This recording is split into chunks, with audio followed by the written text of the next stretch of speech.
But we want a Congress. When do we want it? Right now. I'm going to demonstrate what I mean in 3 simple equations. Sometimes the flowcharts and all the if-thens can get a little overwhelming. There is a lot going on with all of these moving parts. So let's distill it down to the most important focal points right this minute.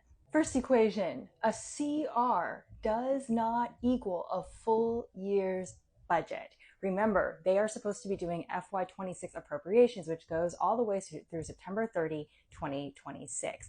Both CRs, whether it's the Democratic one, which goes through Halloween, or the Republican one, which goes through the 21st of November, right before Thanksgiving, are not a substitute for appropriations. They are supposedly to give them time to do appropriations. But Mike Johnson continuously closing the House precludes that possibility, which means we can't take the Republicans seriously when they say they're really going to do something in the budget. It also means the Democrats need to play their cards right if they want public opinion to stay in their favor, because the public is very aware that this CR thing has been over a year long of nonsense. Next equation, a vote on possible healthcare subsidies does not equal access to healthcare. No matter how many times John Thune says he will pinky promise a vote on the ACA subsidies does not mean that the Republicans will actually do it so that they will be extended. Also, open enrollment starts November 1st, which means we really need to have these locked in now. Thanks to cuts in the big beautiful bill, premiums are going up anyway, and people are already going to start getting notices of the expense of their premiums from the ACA marketplace. Without knowing the tax subsidies, they can't know if they can actually enroll. What makes sense here is for the Democrats to cooperate with aforementioned budget process,